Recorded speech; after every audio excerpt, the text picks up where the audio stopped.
മരണം എന്ന് പറഞ്ഞു കഴിഞ്ഞാൽ വെള്ളത്തിൽ വീട് മരിക്കുന്നതോ, അപകടത്തിൽപ്പെട്ട് മരിക്കുന്നതോ, ഷോക്കേറ്റ് മരിക്കുന്നതോ ഒന്നുമല്ല മക്കളെ. മറിച്ച് ഒരു വ്യക്തിയുടെ ഹൃദയത്തിൽ വെറുപ്പും വിദ്വേഷമായി ജീവിക്കുകയും ആ അവസ്ഥയിൽ തന്നെ ഒരു വ്യക്തി മരിക്കുകയും ചെയ്യുന്നവരെയാണ് പെടുമരണം, അതുപോലെ തന്നെ കൊടുംമരണം എന്നൊക്കെ പറയുന്നത്. എന്നാൽ ആത്മീയ ജീവിതത്തിൽ നമ്മെ ഓർമ്മപ്പെടുത്തുന്ന ഒരു കാര്യമുണ്ട്. ഒരു വ്യക്തിയുടെ ജീവിതത്തിൽ വെറുപ്പും വിദ്വേഷമായി ജീവിച്ചു കഴിഞ്ഞാൽ ആ വ്യക്തിക്ക് സംഭവിക്കുന്നത് എന്താ? ഒന്ന്, ആ വ്യക്തിയുടെ ശരീരത്തെ ബാധിക്കും, മനസ്സിനെ ബാധിക്കും, ആത്മാവിനെ ബാധിക്കും. ശരീരവും മനസ്സും ആത്മാവും നമ്മളൊന്ന് ഓർത്തു നോക്കുക. ചില വ്യക്തികളുടെ വീട്ടിൽ കയറി പോകാൻ നിനക്ക് ബുദ്ധിമുട്ടുണ്ടോ? ചില വ്യക്തികളുടെ മുഖത്ത് നോക്കാൻ നിനക്ക് ബുദ്ധിമുട്ടുണ്ടോ? ചില വ്യക്തികളോട് സംസാരിക്കാൻ നിനക്ക് ബുദ്ധിമുട്ടുണ്ടോ? ചില വ്യക്തികളുടെ മുഖത്ത് നോക്കി നിനക്ക് പുഞ്ചിരിക്കാൻ ബുദ്ധിമുട്ടുണ്ടോ? നിനക്ക് എവിടെയൊക്കെയോ ഈ വെറുപ്പിന്റെയും വിദ്വേഷത്തിന്റെ പേരുകളുണ്ട് നിന്റെ ഹൃദയത്തിൽ. അതുകൊണ്ട് ആ വീട്ടിൽ കയറി പോകാൻ ബുദ്ധിമുട്ട്, ആ വ്യക്തിയോട് സംസാരിക്കാൻ നിനക്ക് ബുദ്ധിമുട്ട്, ആ വ്യക്തിയുടെ മുഖത്ത് നോക്കി പുഞ്ചിരിക്കാനൊക്കെ നിനക്ക് ബുദ്ധിമുട്ടോ എന്നുള്ള കാര്യം തിരിച്ചറിയും. അതുകൊണ്ട് തന്നെ നമ്മുടെ ശരീരത്തിന്റെ ചില രോഗപീഠകൾ പോലും വിട്ടുപോകാത്തതിന്റെ കാരണം നമ്മുടെ ഹൃദയത്തിൽ കിടക്കുന്ന വെറുപ്പിന്റെയും വിദ്വേഷത്തിന്റെയും പേരുകളാണ്. എന്നാൽ ഈ വെറുപ്പും വിദ്വേഷവും ഒരു ധ്യാനത്തിന്റെ ഏറ്റവും വലിയ വിജയം ഞാൻ എപ്പോഴും പറയും. പിശാചിന്റെ കെണിയാണ് അനുദപിക്കാത്ത പാപം, ക്ഷമിക്കാത്ത മനസ്സ്. അനുദപിക്കാത്ത പാപം, ക്ഷമിക്കാത്ത മനസ്സ്. ധ്യാനത്തിന്റെ വിഷയം ഒരു വ്യക്തിയുടെ മാനസാന്തരമാണെങ്കിൽ ഓരോ വ്യക്തിയുടെ തിരിച്ചറിയണം, എന്റെ ഹൃദയത്തിൽ വെറുപ്പ് വിദ്വേഷമുണ്ടോ, എന്റെ ശരീരത്തെ ബാധിക്കുന്നുണ്ട്, മനസ്സിനൊരു സ്വസ്ഥതയില്ലെന്നേ, എന്റെ ആത്മീയ ജീവിതത്തെ അത് തകർത്ത് കളയും എന്നുള്ളത് വീണ്ടും നമുക്ക് കാണാൻ സാധിക്കും. വെറുപ്പും വിദ്വേഷവുമായി ഒരു വ്യക്തി ജീവിക്കുന്നുണ്ടോ, ആ വ്യക്തിക്ക് ആത്മീയ വളർച്ച ഉണ്ടാവുകയില്ല. ഈ ആത്മീയ തലത്തിൽ ആ വ്യക്തി പുറകോട്ട് പോയിക്കൊണ്ടിരിക്കുന്നത്, ആത്മീയമായിട്ട് ഉയർച്ച ഉണ്ടാവില്ല. മൂന്ന്, ആ വ്യക്തിയുടെ കുടുംബത്തെയും തലമുറയെയും ബാധിക്കും. കാരണം ദൈവം നമ്മെ ഓരോരുത്തരെയും അവിടെ സൃഷ്ടിച്ച് ഈ ലോകത്തിലേക്ക് അയച്ചു കഴിഞ്ഞപ്പോൾ നമ്മിലൂടെ ഒഴുകേണ്ട ഒരുപാട് കൃപകളുണ്ട്, ഒരുപാട് ദൈവത്തിന്റെ അനുഗ്രഹങ്ങളുണ്ട്. അത് ബ്ലോക്കായി തീരുകയാണ് ഹൃദയത്തിൽ വെറുപ്പും വിദ്വേഷവും ഉണ്ടെങ്കിൽ. അതുകൊണ്ട് പ്രിയപ്പെട്ടവരെ, ഹെബ്രായർക്ക് എഴുതപ്പെട്ട ലേഖനം 12-ാം അധ്യായം 15-ാം തിരുവചനം പറയുന്ന ദൈവകൃപ ആർക്കും നഷ്ടമാകാതിരിക്കുവാൻ വേണ്ടി സൂക്ഷിക്കുവിൻ, വിദ്വേഷത്തിന്റെ വേര് വളർന്ന് ഉപദ്രവം ചെയ്യാതിരിക്കുവാൻ വേണ്ടി സൂക്ഷിക്കുവിൻ, വിദ്വേഷം മൂലം പലരും അശുദ്ധരായി തീർന്നിരിക്കുന്നു. ഹെബ്രായർ 12:15 ഓർമ്മപ്പെടുത്തുക, ദൈവകൃപ ആർക്കും നഷ്ടമാകാതിരിക്കുവാൻ വേണ്ടി സൂക്ഷിക്കുവിൻ. എല്ലാരിലേക്കും ദൈവകൃപ ഒഴുകിക്കൊണ്ടിരിക്കുക, മഴ പെയ്യുന്നത് പോലെയാ ദൈവകൃപ എന്നിലേക്ക് ഒഴുകുന്ന, നിന്നിലേക്ക് ഒഴുകുന്ന, വചനം കേട്ടുകൊണ്ടിരിക്കുന്ന ഓരോ വ്യക്തികളിലേക്ക് ഒഴുകുന്ന. വീണ്ടും വചനം പറയുകയാണ്, ദൈവകൃപ ആർക്കും നഷ്ടമാകാതിരിക്കുവാൻ വേണ്ടി സൂക്ഷിക്കും, വിദ്വേഷത്തിന്റെ വേര് വളർന്ന് ഉപദ്രവം ചെയ്യാതിരിക്കുവാൻ വേണ്ടി സൂക്ഷിക്കുവിൻ. ഒരു വ്യക്തിയുടെ ഹൃദയത്തിൽ വിദ്വേഷത്തിന്റെ വേരുണ്ടോ, അത് ദൈവത്തിന്റെ കൃപ ഒഴുകുന്നതിന് തടസ്സമായി നിൽക്കുക എന്ന് വെച്ച് കഴിഞ്ഞാൽ നമ്മൾ ഇങ്ങനെ കാണണം പ്രിയപ്പെട്ടവരെ. കാർമേഘം മഴയെ തടഞ്ഞു നിർത്തുന്നത് പോലെ, ആകാശത്തേക്ക് നോക്കുക, കാർമേഘം മഴയെ തടഞ്ഞു നിർത്തുന്നത് പോലെ, വെള്ളത്തിന്റെ നീരൊഴുക്കിനെ അണക്കെട്ട് തടഞ്ഞു നിർത്തുന്നത് പോലെ ഒരു വ്യക്തിയുടെ ഹൃദയത്തിൽ വെറുപ്പും വിദ്വേഷവും ഉണ്ടോ, ആ വ്യക്തിയെ സംബന്ധിച്ചിടത്തോളം എത്ര പ്രാർത്ഥിച്ചിട്ടും ഒരു കാര്യമില്ല. കാരണം എന്താ? വചനം പറയുക, ദൈവകൃപ ആർക്കും നഷ്ടമാകാതിരിക്കുവാൻ വേണ്ടി സൂക്ഷിക്കുവിൻ, വിദ്വേഷത്തിന്റെ വേര് വളർന്ന് ഉപദ്രവം ചെയ്യാതിരിക്കുവാൻ വേണ്ടി സൂക്ഷിക്കുവിൻ, വിദ്വേഷം മൂലം പലരും അശുദ്ധരായി തീർന്നിരിക്കുന്നു. വെറുപ്പും വിദ്വേഷവുമായിട്ട് ഒരു വ്യക്തി വിശുദ്ധ കുർബാനയിൽ പങ്കെടുക്കുന്നു, ഒരു വ്യക്തി ജീവിക്കുന്നുണ്ടോ, ആ വ്യക്തി പ്രാർത്ഥിച്ചിട്ട് ഒരു കാര്യമില്ല. ഈ വ്യക്തി രമ്യതപ്പെടാതെ, കാരണം ആ വ്യക്തിയെ സംബന്ധിച്ചിടത്തോളം ആ വ്യക്തിയിലേക്ക് ഒഴുകുന്ന ദൈവകൃപ മുഴുവൻ വിദ്വേഷത്തിന്റെ പേരിൽ ബ്ലോക്കായിട്ട് കിടക്കുക. എങ്കിൽ പ്രിയപ്പെട്ടവരെ, നമ്മുടെ ആത്മീയ ജീവിതത്തിൽ നമ്മെ ഓർമ്മപ്പെടുത്തുന്ന കാര്യം, ആരോടും വെറുപ്പും വിദ്വേഷവും ഇല്ലാത്ത ഹൃദയം, ആരോടും വെറുപ്പും വിദ്വേഷവും ഇല്ലാത്ത ഹൃദയം. ഇതാണ് കർത്താവ് നമ്മെ ഓരോരുത്തരെയും അവിടുന്ന് വിളിച്ചിരിക്കുന്നത്. അങ്ങനെ ഒരു ജീവിതം നയിക്കുവാന് ക്രിസ്തു നമ്മോട് ആഹ്വാനം ചെയ്യുന്നത്. എങ്കിൽ പ്രിയപ്പെട്ടവരെ, ഏത് തലത്തുള്ള വ്യക്തി ആയിക്കൊള്ളട്ടെ, വൈദികരായിക്കൊള്ളട്ടെ, സന്യസ്തരായിക്കൊള്ളട്ടെ, കുടുംബജീവിതം നയിക്കുന്ന വ്യക്തികളായിക്കൊള്ളട്ടെ, നമ്മളിങ്ങനെ പരിശോധിക്കണം, എനിക്ക് ആരോടെങ്കിലും വെറുപ്പും വിദ്വേഷമുണ്ട്. നമ്മൾ കാൽവരിയിലെ കുരിശിലേക്ക് നോക്ക്. യേശു ആ കുരിശിൽ കിടന്നുകൊണ്ട് പറയുന്നുണ്ട്, പിതാവേ ഇവരോട് ക്ഷമിക്കണമേ, പിതാവേ ഇവരോട് ക്ഷമിക്കണമേ. കർത്താവ് ആരോടൊക്കെയാ ക്ഷമ ചോദിക്കുന്നത്? ആ വാക്കുകളൊന്ന് ശ്രദ്ധിച്ചേ. പിതാവേ ഇവരോട് ക്ഷമിക്കണമേ. പിന്നെ എന്താ പറയുക?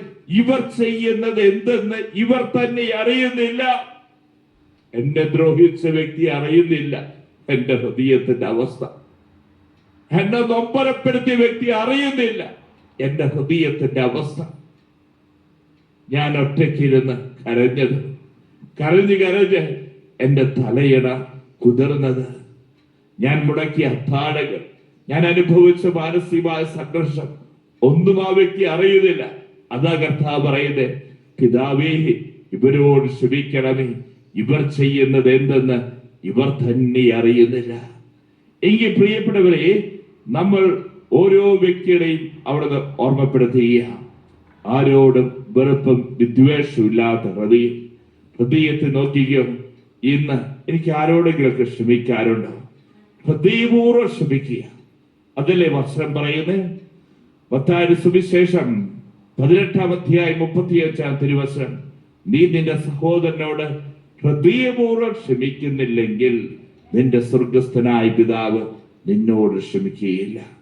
എന്റെ മുഖത്ത് നോക്കാൻ പോലും ബുദ്ധിമുട്ടാണ്. നീ നിന്റെ സഹോദരനോട് എങ്ങനെ ക്ഷമിക്കുന്നില്ലെങ്കിൽ ഹൃദയപൂർവ്വം ക്ഷമിക്കുന്നില്ലെങ്കിൽ നിന്റെ സ്വർഗസ്ഥനായ പിതാവ് നിന്നോട് ക്ഷമിക്കുകയില്ല. തിരുവചനത്തിൽ നമ്മൾ കണ്ടുമുട്ടിയ രണ്ട് സഹോദരങ്ങൾ, ഒന്ന് യാക്കോബിന്റെ സഹോദരൻ ഏസാവ്. രണ്ടുപേരുടെ പ്രത്യേകത എന്താ?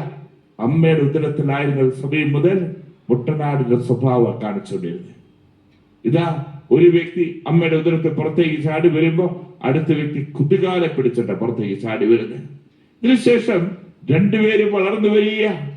എന്നാൽ നമുക്ക് കാണാൻ സാധിക്കും, ഈ ഏസാവിനെ പറ്റിച്ച് യാക്കോബ് കടിഞ്ഞൂൽ പുത്രസ്ഥാനം നേടിയെടുക്കുക.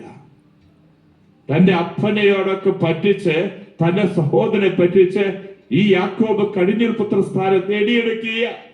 ഈ സമയത്ത് യാക്കോബ് തിരിച്ചറിയുക, ഞാൻ എന്റെ സഹോദരനെ പറ്റിച്ചിട്ടാണ്, ഞാൻ ഈ വഞ്ചിച്ചിട്ടാണ് കടിഞ്ഞൂൽ പുത്രസ്ഥാനം നേടിയെടുത്തത്. പിന്നീട് യാക്കോബിനറിയാം, എനിക്ക് ഈ ദേശത്ത് നിൽക്കാൻ പറ്റില്ല. യാക്കോബ് അവിടെ നിന്ന് ഓടിപ്പോവുക ലാബാന്റെ ദേശത്തേക്ക്. ലാബാന്റെ ദേശത്ത് ചെന്ന് അവിടെ ചെന്ന് അവൻ അധ്വാനിക്കുന്നുണ്ട്. ഒറ്റയ്ക്കാണ് യാക്കോബ് അവിടെ നിന്ന് ഒളിച്ചോടി പോകുന്നെങ്കിൽ യാക്കോബ് വലിയൊരു ബിസിനസ്സുകാരാവുന്നുണ്ട്, ഒരുപാട് ആടുപാടുകൾ ഉണ്ടാവുന്നുണ്ട്, ഒരുപാട് സൈവന്മാരുണ്ടാവുന്നുണ്ട്. എന്നാൽ എല്ലാ രീതിയിലും 10-15 വർഷക്കാലം ലാബാന്റെ ദേശത്ത് നിന്ന് അദ്ദേഹം അധ്വാനിക്കുന്നുണ്ട്. ഭാര്യമാരായി മക്കളായി എല്ലാം ഉണ്ട്. പക്ഷേ യാക്കോബിന്റെ ഹൃദയത്തിന്റെ അകത്ത് മാത്രം ഒരു സന്തോഷമില്ല, ഹൃദയത്തിൽ മാത്രം ഒരു അഭിഷേകമില്ല. വലിയ സമ്പത്ത്, വലിയ ബാങ്ക് ബാലൻസ്, വലിയ കാറ്, വലിയ വീട് എല്ലാം ഉണ്ട് യാക്കോബിന്. ഹൃദയത്തിൽ മാത്രം ഒരു അഭിഷേകമില്ല, സന്തോഷമില്ലാത്ത അവസ്ഥ. ഈ സമയത്ത് യാക്കോബ് ചിന്തിക്കുക, ദൈവമേ എന്തുകൊണ്ടാണ് എന്റെ ജീവിതത്തിൽ അഭിഷേകം ഇല്ലാത്തത്, കൃപയൊടുകാത്തത്? ഒറ്റയ്ക്ക് യാക്കോബിൽ ചിന്തിക്കുമ്പോൾ ഈ യാക്കോബിന് ദൈവത്തിന്റെ വെളിപ്പെടുത്തൽ കിട്ടിയ എന്തായിരുന്നു യാക്കോബിന്റെ ജീവിതത്തിൽ ദൈവത്തിന്റെ അഭിഷേകം ഇല്ലാത്ത, ഹൃദയത്തിൽ ഒരു സന്തോഷം ഇല്ലാത്തതിന്റെ കാരണം യാക്കോബ് തിരിച്ചറിഞ്ഞു, എന്റെ സഹോദരൻ ഏസാവിന്റെ ഹൃദയത്തിൽ കിടക്കുന്ന വെറുപ്പാണ് യാക്കോബിന്റെ ജീവിതത്തിൽ ദൈവത്തിന്റെ അഭിഷേകം ഒഴുകാത്തതിന്. ഈ സമയത്ത് യാക്കോബ് എന്താ ചെയ്തെന്നറിയോ? യാക്കോബ് തീരുമാനിച്ചു തിരിച്ചു നടക്കാൻ. തന്റെ സഹോദരന്റെ അടുക്കിലേക്ക്, ഏസാവിന്റെ അടുക്കിലേക്ക് തിരിച്ചു നടക്കാൻ തീരുമാനിച്ചു. വർഷങ്ങൾക്ക് മുമ്പ് ഒറ്റയ്ക്ക് നടന്ന യാക്കോബ് ഇന്ന് യാക്കോബ് ഒരു വലിയ സൈന്യമായി മാറിയിരിക്കുക. യാക്കോബ് തിരിച്ചു നടക്കുന്നതാണ്. ഉൽപ്പത്തിയുടെ പുസ്തകം 33 അധ്യായം 1 മുതൽ 4 വരെയുള്ള തിരുവചനങ്ങൾ. യാക്കോബ് തലയുയർത്തി നോക്കിയപ്പോൾ ഏസാവ് 400 പേരുടെ അകമ്പടിയോടെ വരുന്നു കണ്ടു. യാക്കോബ് കാണുക, ഈ എങ്ങനെ ഏസാവ് പറഞ്ഞു, വർഷങ്ങൾക്ക് മുമ്പ് തന്നെ പറ്റിച്ചു പോയ തന്റെ സഹോദരൻ യാക്കോബ് വീണ്ടും ഈ ദേശത്തേക്ക് വരുന്നു. അപ്പൊ ഏസാവ് എന്ത് ചെയ്ത് 400 പട്ടാളക്കാരെ നിർത്തിയതായി കാണുക. ഉടനെ യാക്കോബ് തന്റെ മക്കളെ വേർതിരിച്ച് ലേയായുടെയും റാഹേലിന്റെയും 2 പരിചാരികളുടെയും അടുക്കൽ നിർത്തി. അവൻ പരിചാരികരെയും അവരുടെ മക്കളെയും മുൻപിലും ലേയായെയും മക്കളെയും അതിനു പുറകിലും റാഹേലിനെയും ജോസഫിനെയും ഏറ്റവും പുറകിലും നിർത്തി. ഇങ്ങനെ യാക്കോബ് അങ്ങനെ നിന്ന് കാണുകയാണ് 400 പട്ടാളക്കാരുമായി നിൽക്കുന്ന ഏസാവ്. ഈ സമയത്ത് ഇതാ ഒറ്റയ്ക്ക് പോയി യാക്കോബ് വലിയ സൈന്യമായി മാറിയില്ലേ. ഏറ്റവും മുമ്പിൽ സൈവന്മാരെ നിർത്തി, അതിനുശേഷം ഭാര്യമാരെ നിർത്തി, മക്കളെ നിർത്തി. ഏറ്റവും കൂടുതൽ സ്നേഹിക്കുന്ന ഭാര്യയായ ലേയെയും ജോസഫിനെയും ഏറ്റവും പുറകിലും യാക്കോബ് നിർത്തിയിരിക്കുക. എന്തുകൊണ്ടാ ഈ ഏസാവിന്റെ അവിടുന്ന് അടി കിട്ടുകയാണെന്ന് വെച്ച് കഴിഞ്ഞാൽ ഏറ്റവും ആദ്യം സേവകന്മാർക്ക് കിട്ടിക്കോട്ടെ, ഏറ്റവും അവസാനം താൻ സ്നേഹിക്കുന്ന ഭാര്യയ്ക്കും മകനും കിട്ടിക്കോട്ടെ. എന്നാ പ്രിയപ്പെട്ടവരെ, ഈ ജോസഫ് എവിടെ നിന്നു എന്നാണ് വസ്ത്രം പറയുന്നത്. അതാണ് നമ്മൾ ശ്രദ്ധിക്കേണ്ടത്. അവൻ അവരുടെ മുൻപേ നടന്നു. ഏറ്റവും മുമ്പിൽ ജോസഫ് നടന്നു.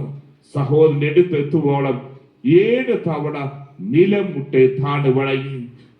അവരെ കണ്ടു കഴിഞ്ഞപ്പോ യാക്കോബ് എന്ത് ചെയ്തേ? 7 തവണ നിലം മുട്ടെ താണു വണങ്ങി. ആ സമയത്ത് പുലിക്കുട്ടിയെ പോലെ നിന്ന ഏസാവാവട്ടെ എന്താ ചെയ്തെന്ന് 4-ാമത്തെ വചനം പറയുകയാണ്. ഏസാവാകട്ടെ ഓടിച്ചെന്ന് അവരെ കെട്ടിപ്പിടിച്ചു, ചുംബിച്ചു, ഇരുവരും കരഞ്ഞു. കണ്ടോ പ്രിയപ്പെട്ടവരെ, എങ്ങനെയാണ് പുലിക്കുട്ടിയെ പോലെ ഇരുന്ന ഏസാവിനെ യാക്കോബ് കുഞ്ഞാടാക്കി മാറ്റിയത്? 7 തവണ നിലം മുട്ടെ താണു വണങ്ങി. ഈ സമയത്ത് എന്താ സംഭവിച്ചേ? പുലിക്കുട്ടിയെ പോലെ ഏസാവ് ഓടിച്ചെന്ന് എന്റെ സഹോദരി യാക്കോബേ അവർ കെട്ടിപ്പിടിച്ചു, ഇരുവരും ചുംബിച്ചു. കണ്ടു പ്രിയപ്പെട്ടവരെ, എങ്ങനെയാണ് യാക്കോബ് തന്റെ നഷ്ടപ്പെട്ടു പോയ അഭിഷേകം, തന്റെ നഷ്ടപ്പെട്ടു പോയ കൃപ തിരിച്ചെടുത്തത്? ഇന്ന് പ്രിയപ്പെട്ടവരെ, കർത്താവിന്റെ വചനം നമ്മെ ഓർമ്മപ്പെടുത്തിയ മത്തായി 18:20-21 തിരുവചനങ്ങൾ, നീ നിന്റെ സഹോദരനോട് എത്ര പ്രാവശ്യം ക്ഷമിക്കണം? ആ സമയത്ത് കർത്താവ് പറയുന്നത് 70 പ്രാവശ്യം. ഇവിടെ എത്ര പ്രാവശ്യം യാക്കോബ് നിലം മുട്ടെ താണു വണങ്ങിയത്? 7 പ്രാവശ്യം നിലം മുട്ടെ താണു വണങ്ങി. പുലിക്കുട്ടിയെ പോലെ നിന്ന വ്യക്തി കുഞ്ഞാടായി മാറി. യാക്കോബിന് തന്റെ അഭിഷേകം ലഭിച്ചു, കൃപ ലഭിച്ചു. 2 കരങ്ങൾ ഹൃദയത്തോടൊന്ന് ചേർത്ത് വെച്ച് പ്രാർത്ഥിച്ചോ മക്കളെ, പ്രാർത്ഥിച്ചോ. എന്താണ് അഭിഷേകം നിറഞ്ഞ ജീവിതം? ഓർത്തു വെക്കുക, ആരോടും വെറുപ്പും വിദ്വേഷവും ഇല്ലാത്ത അവസ്ഥ. എല്ലാവരോടും വെറുപ്പും വിദ്വേഷവും പകയും വഴക്കുമായി നടക്കുന്ന വ്യക്തികളോടൊക്കെ പറയുക, എത്ര പ്രാർത്ഥിച്ചിട്ടും ഒരു കാര്യമില്ല. കർത്താവിന്റെ വചനം നമ്മെ ഓർമ്മപ്പെടുത്തുക, നീ നിന്റെ സഹോദരനോട് ഹൃദയപൂർവ്വം ക്ഷമിക്കുന്നില്ലെങ്കിൽ നിന്റെ സ്വർഗസ്ഥനായ പിതാവ് നിന്നോട് ക്ഷമിക്കുകയില്ല. വെറുപ്പും വിദ്വേഷമായി നിൽക്കുന്ന വ്യക്തി എത്ര പ്രാർത്ഥിച്ചിട്ടും ആ വ്യക്തിയുടെ പ്രാർത്ഥന കർത്താവ് കേൾക്കില്ല. ദൈവകൃപ ആ വ്യക്തിയിലേക്ക് ഒഴുകില്ല. ഇന്ന് ആരുടെയെങ്കിലൊക്കെ മുഖത്ത് നോക്കി പുഞ്ചിരിക്കാൻ ബുദ്ധിമുട്ട്, ആരോടെങ്കിലൊക്കെ സംസാരിക്കാൻ ബുദ്ധിമുട്ട്, ആരുടെയെങ്കിലൊക്കെ ഭവനങ്ങളിൽ കയറി ചെല്ലാൻ ബുദ്ധിമുട്ട്. യാക്കോബിനെ പോലെ 7 തവണ നിലം മുട്ടെ താണു വണങ്ങ്. ആ വ്യക്തിയുടെ മുമ്പിൽ ഒന്ന് പോയി നീ മാപ്പ് ചോദിക്കുക. ഏത് വ്യക്തിയാണോ കൃപയിൽ വളർന്നിരിക്കുന്നത് ആ വ്യക്തിക്ക് ക്ഷമിക്കാൻ സാധിക്കുക, ക്ഷമ ചോദിക്കാൻ സാധിക്കുക. ഓരോ വ്യക്തിയുടെ മനസ്സിൽ കാണുന്നുണ്ട്. അവർക്ക് വേണ്ടി ഒന്ന് പ്രാർത്ഥിച്ച്, അവരോടൊക്കെ ഒന്ന് ഹൃദയപൂർവ്വം ക്ഷമിച്ച്. ആ സമയം തന്നെ നഷ്ടപ്പെട്ടു പോയ അഭിഷേകം, നഷ്ടപ്പെട്ടു പോയ കൃപ കർത്താവ് തിരിച്ചു തരും.